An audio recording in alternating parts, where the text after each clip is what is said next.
Once again, take 64. Hey there, folks. Before we get started, maybe, I don't know if it'll be in this part one or if it'll be in part two of this series, but PG-13-ish references, maybe. Parents, you've been advised. Okay. Hey there, folks. How you doing today? Welcome back to the program. Please bear with any background racket that you might hear throughout this production. We are on location where life happens, and sometimes there's stuff going on out there that can be heard in here. Let's not let it stand in the way of having some fun today. This will be a portion of our unfiltered fans only, or UFO content, which is something that I do for the folks that watch all the nonsense that we produce here on this format. It's mostly unfiltered, mostly unedited, speak my mind, talk straight to you without all the editing that goes into a regular video.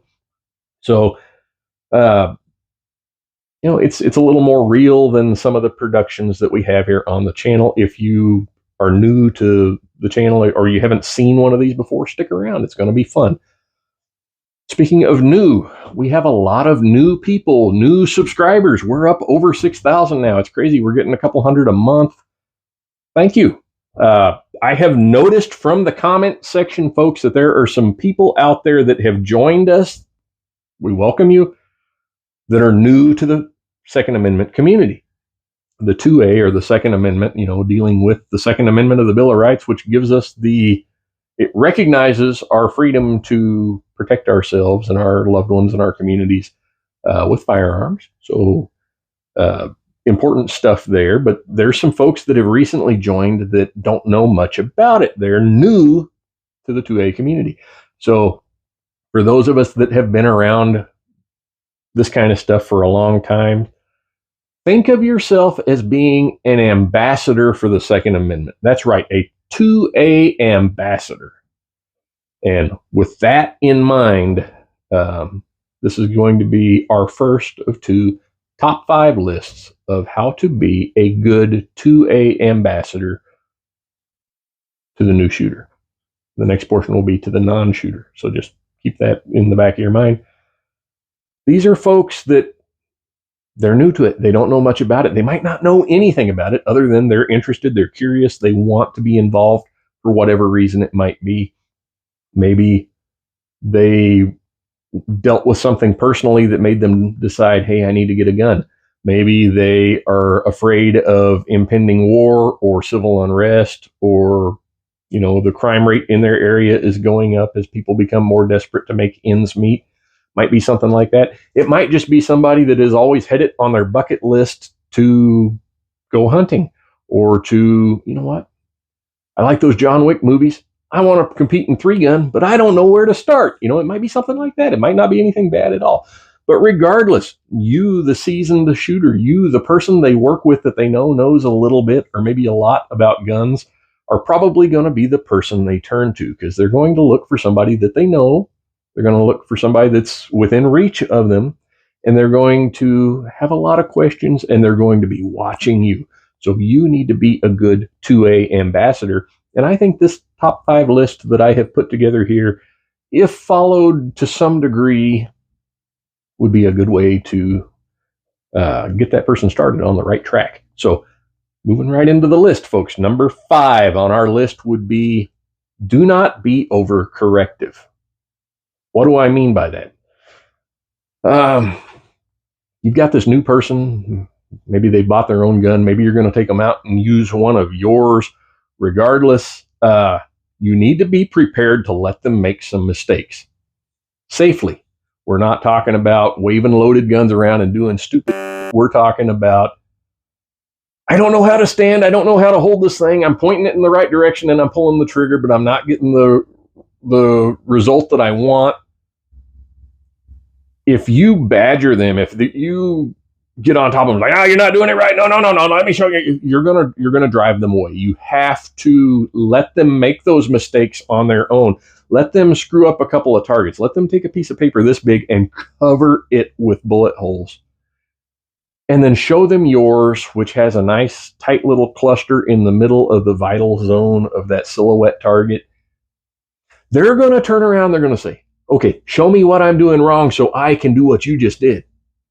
Okay, that's what you want to do. And again, as I mentioned already, You want them to be doing it in a safe way, but so long as the four basic rules of firearm safety are being followed by this person, maybe their posture's not right, maybe they're limp wristing, maybe they're jerking the trigger a little bit, as long as it's not creating a safety hazard, let it go for a minute until they get the jitters out. Let them get used to pulling the trigger and feeling the gun recoil, hearing the noise. Don't start yelling at them on the first magazine, okay? It's just not worth it. You'll drive a wedge into the otherwise flourishing relationship.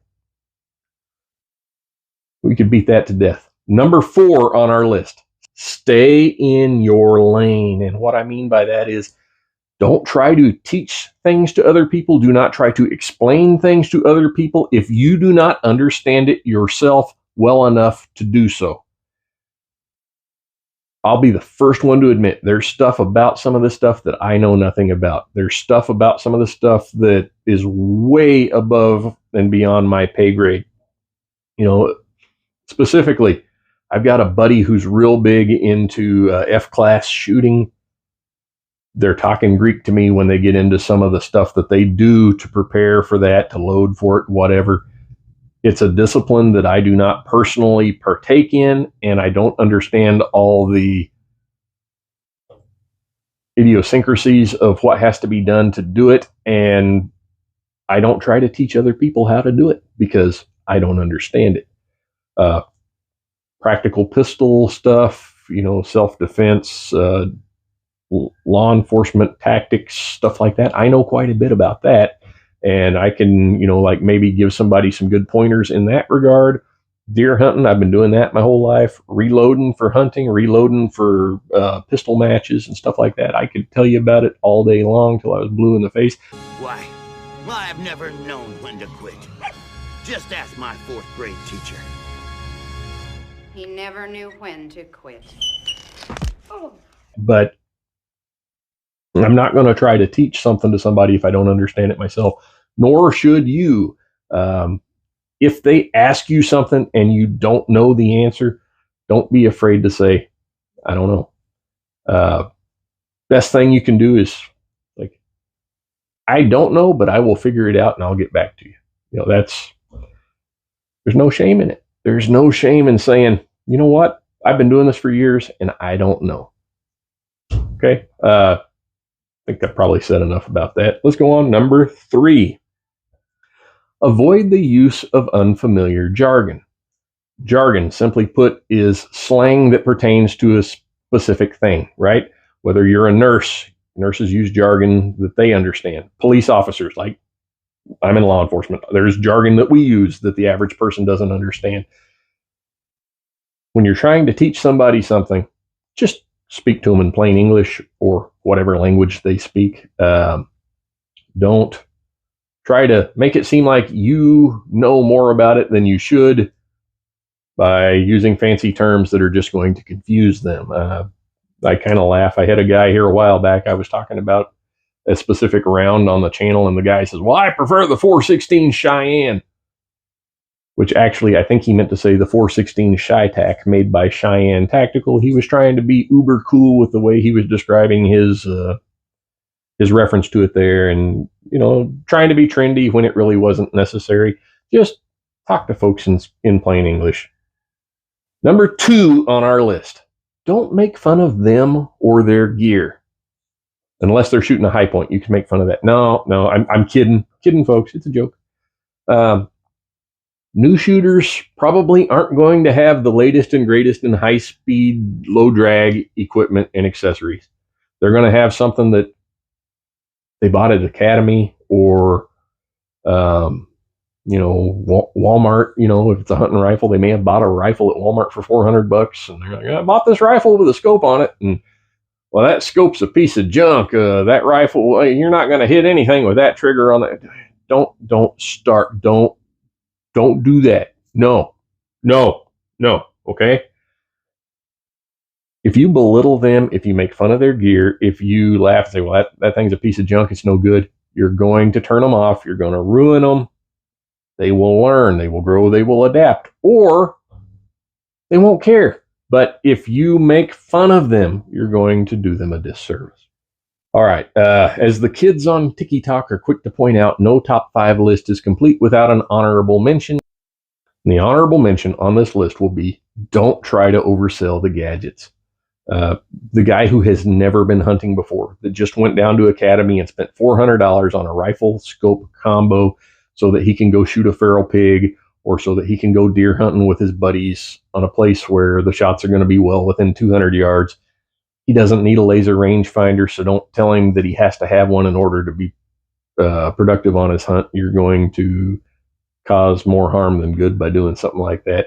Just stick to the basics. Stick to, you got a gun? Oh, gun, cool. Hey, you got a scope on there? Yeah, okay, let's take it out and make sure that we can hold some kind of group on a piece of paper. Okay, your group at 100 yards is this big, but you've never done it before. You're in good shape. What are you going to do with this? Oh, you're going to hunt a deer. How far? 100 yards?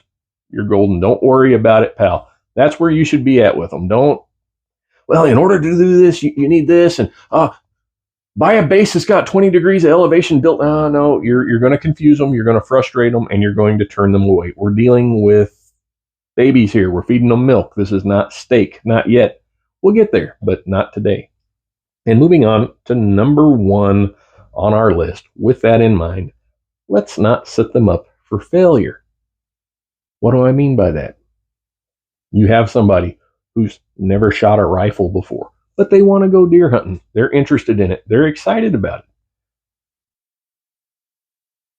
Let's not do something to them that we're going to regret. Let's not do something to them that's going to scare them away from it. The example that I have set out before you here, you've been looking at it through this whole video. Here and there, 2 rifles. 2 rifles here are both the same model rifle. These are Winchester Model 70s. The one in the front is a Model 70 Classic in 243 Winchester, and that would be the perfect rifle to take a new shooter out and let them shoot.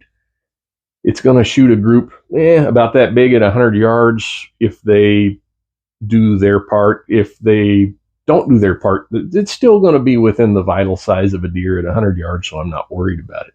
It's got a 3x9 type scope on it, which is perfect for deer hunting up to a couple hundred yards. That is the rifle to start them on. Now, the one behind it, same model, right? But this is a Safari Magnum. This is a 375 H&H. And if you handed this to a new shooter, you're going to punish them with recoil. They're probably going to hurt themselves, cut their eye with the scope. I mean, there's all kinds of things that could go wrong with this one. So, you know, if you handed this big old gun to a new shooter just to get a laugh out of it, there's something wrong with you. That's not the way to be.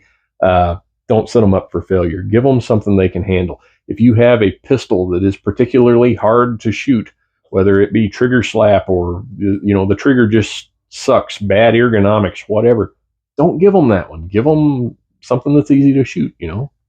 Don't hand them a 1911. Give them a Glock instead. There, I said it.